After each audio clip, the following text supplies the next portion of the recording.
Here's the big challenge of life. You can have more than you've got because you can become more than you are. That's the challenge.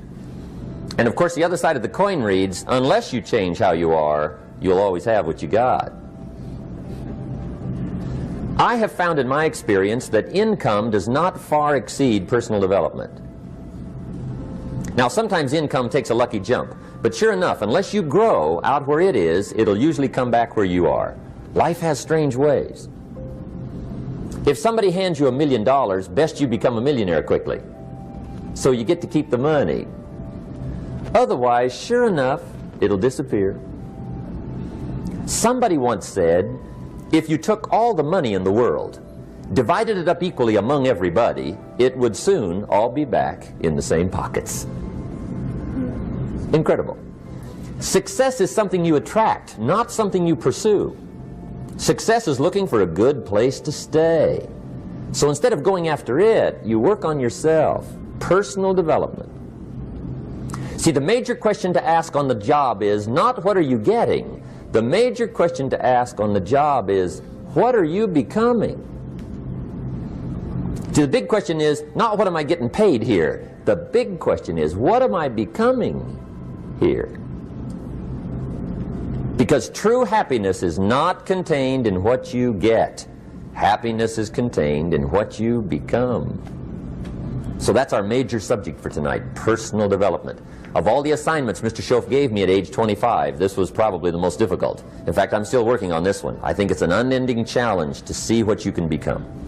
The next subject is called Basic Laws. And it's good to study the basics. And I call these basics primarily because they come from the Bible. Now, I'm not a theologian or a minister, and that'll be apparent. But Mr. Schoaf taught me that the Bible was a good textbook for ideas and stories and success equations, how to live the better life. I found out that was true. He also taught me that the Bible is as practical as it is spiritual, and I found out that's true. If you look at your bank account and your income and you're not happy, there are several places in the Bible to check to see what the heck's wrong so you can make the changes. And we're going to cover some of those tonight, called basics. Okay. The next subject is my favorite, setting goals. Mr. Schoaf taught me how to set goals. What a favor that was. One morning at breakfast, shortly after I met him, he said, Jim, let me see your current list of goals and let's go over them and talk about them. He said, maybe that's the best way I can help you get a better direction started. And I said, I don't have a list. He said, well, is it out in the car or home somewhere? I said, no, sir. I don't have a list anywhere. He said, well, young man, that's where we got to start. He said, I can tell you right now, if you don't have a list of your goals with you, he said, I can guess your bank balance within a few $100s. Which he did. And that got my attention. I said, you mean my bank balance would change if I had a list of goals? He said, drastically. That day I became a willing student how to set goals. And sure enough, learning how to set goals changed my life. And I often wondered why no one had ever taught me how to set goals up until age 25. I went to high school, but if they offered it, I missed it. I went to college for a year, never heard it. I worked for Sears. Really? And to my knowledge, Sears never taught it. Right? How to set goals. So here I am, age 25, married, my family's starting, I've been to college, I'm working, and I still don't know how to set goals. But fortunately, when I was 25, I met the man who taught me how, and it revolutionized my whole life. Economically, socially, personally, it's incredible. So I want to share with you tonight what Mr. Schoaf shared with me, how to set goals. It can be a life changer. Okay. The next subject is the negative part of the seminar. Life is part negative, so we got to talk about the negative. And this subject is called diseases of attitude. Diseases of attitude. There's a lot of things that can wreck your chances to do well. We live in a rather dangerous world, so you got to be not only wise, you got to be careful. Now, attitude diseases are just as bad as physical diseases, right? High blood pressure, heart trouble. I mean, a lot of things will ace your chances to do well. So you've got to be careful. And attitude diseases are deadly. I mean, they'll destroy all the good things you start. Okay? So we'll go through those attitude diseases, how to spot them, how to look for them, what they are, and the cure. And I'm a pro on these because I've had them all, so I can give you excellent advice on these. Now, the last subject we're going to consider tonight is called the day that turns your life around. The day that turns your life around. And under this subject, we're going to talk about the emotions that can change your life. Human beings are emotional creatures, and emotions are powerful for life change. Now, of course, emotions are so powerful they can go either way on you. Emotions can either build or destroy.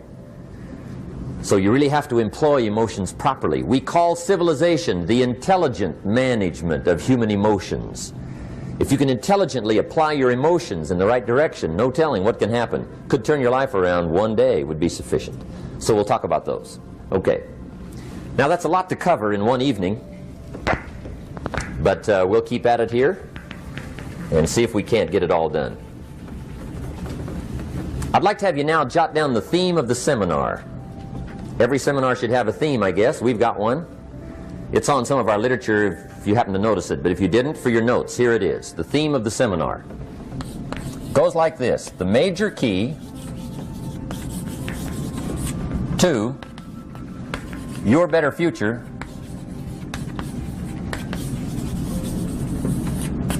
is you. That's the theme of our seminar tonight. The major key to your better future is you. And I'd like to have you underline two words just to give it some added punch. Underline the word major and the word you, so that it reads, the major key to your better future is you. Now, my first suggestion is transfer this to a card or something where you can put it up, where you can see it every day. Preferably put it up where you can see it at the beginning of the day, before you go off to put the day together. This is a good phrase just to glance at, to keep in mind as you're putting the day together. It's called the silent seminar. If you'll just let this talk to you during the day, I found it to be tremendously helpful. The major key to your better future is you. For a big share of my life now, I didn't have this one quite figured out. Among a lot of things I didn't have quite figured out. Many things used to puzzle me back in those early days. I used to wonder why two people could work for the same company, one make twice as much money. Now, see, that used to puzzle me. And maybe they were the same age, graduated from the same school, live in the same community, work for the same company, with the same products and the same services. They've got the same traffic, the same problems, and one makes $1,000 a month, the other one makes $2,000 a month. Now that was my puzzling question. Why would this long list be the same and the money twice as much? I asked, what's the difference between $1,000 a month and $2,000 a month? And I don't mean $1,000 a month, right? I could figure that out. But what makes the difference? Why would one person do twice as well, 3 times as well? Speaking economically. Now, I know there's more than one way to do well. I understand that. But in this little narrow area called compensation, what's the difference? Well, back then, with my faulty thinking, I'm trying to reason it out. I thought, well, maybe time makes some of the difference, right? Some people do better because they have more time.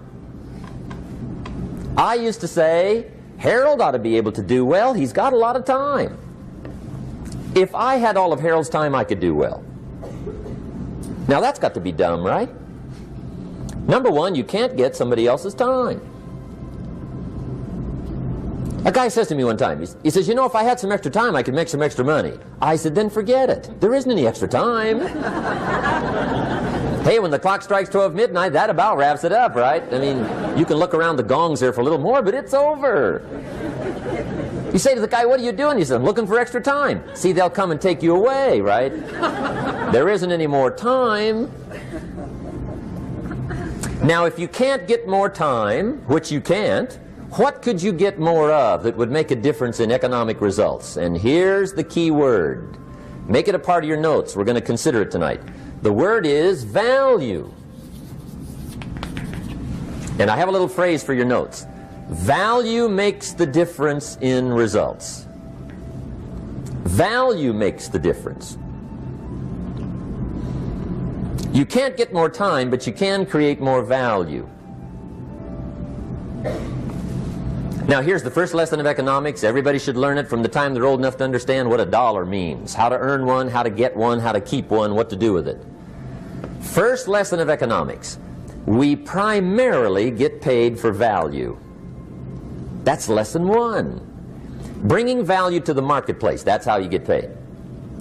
You don't get paid for the time. I know it takes time to bring value to the marketplace, but you get paid for the value, not the time. Now, since that's true, here's one of the key questions of the evening. Is it possible to become twice as valuable at the marketplace and make twice as much money in the same time? Could you become 3 times as valuable? Make 3 times as much money in the same time? Is that possible? The answer is yes, if. And it's always if, right? Life is known as the big if. Harry Truman once said, life is iffy. How true. And here's the big if we're going to consider it tonight. It's possible to do much better at the marketplace if you go to work primarily on yourself. And that's the theme of our seminar tonight. Learning to work primarily on yourself. People have asked me for the last 24 years, how do you develop an above average income? And the answer is, become an above average person. Develop an above average handshake. Some people want to be successful, they don't even work on their handshake. As easy as that would be to start on. They let it slide, they don't understand. Develop an above average smile. Develop an above average excitement. Develop an above average interest in other people. Develop an above average intensity to win. See, that'll change everything. Probably one of the most frustrating experiences in life is looking for an above average job with above average pay without becoming an above average person. It's called frustration.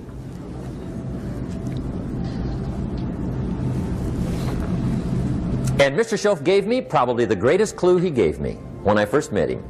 He said, Jim, if you want to be wealthy and happy the rest of your life, just learn this lesson well. He said, learn to work harder on yourself than you do on your job.